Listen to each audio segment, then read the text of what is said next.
Казакстандын борборунда жарандык авиациянын ардагерлерине жана кызматкерлерине ардак грамоталары тапшырылды. Өлкөнүн тармактык адистери кесиптик майрамын быйыл биринчи жолу белгилешти. Бул күнү өзгөчө урматка бөлөнгөндөрдүн бири Дмитрий Душимов. Ардагер учкуч жарандык авиация кызматында 11 000 сааттан ашык убакытын абада өткөргөн. Тажрыйбалуу адис учкучка таандык кесипкөй чеберчилиги менен бөлүштү.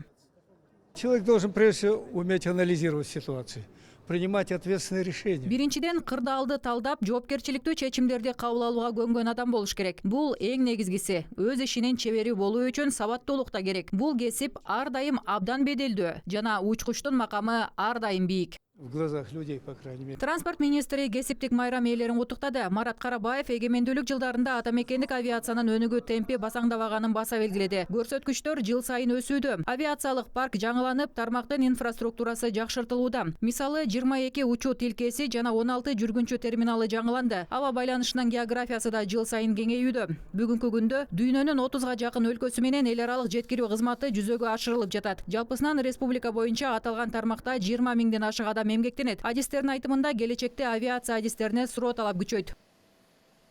В этой связи единственное в стране высшее учебное заведение по подготовке авиационных специалистов. Бул багытта республикадагы авиация адистерин даярдаган бирден бир окуу жайы Жарандык авиация академиясы, дүйнөнүн алдыңкы авиациялык окуу жайлары жана эл аралык борборлор менен тыгыз байланышта болгон. Мындай кызматташтыктын алкагында биз ИАСА жана ИКАО эл аралык стандарттарынын талаптарына ылайык квалификациялуу авиация кызматкерлерин даярдоо боюнча көндүмдөр менен алмашабыз. Ушундай биргелешкен жана башка да тармакты ар тараптуу колдоого багытталган чаралардын аркасында казакстандык авиация дүйнөлүк коомчулукта татыктуу орун ээлейт. В мировом сообществе. Тармактык мекеменин маалыматына караганда өткөн жылы өлкөнүн авиакомпаниялары 13 миллиондон ашык жүргүнчүнү ташыган. Бул өлкөдө буга чейин катталбаган рекордтук көрсөткүч. Өсүү 20%дан ашык. Кошумчалай кетсек, Казакстан ачык асман режимин 2027 жылга чейин узартты. Бул өз кезегинде атамекендик авиация рыногуна чет элдик авиакомпанияларды тартууга себепчи болот.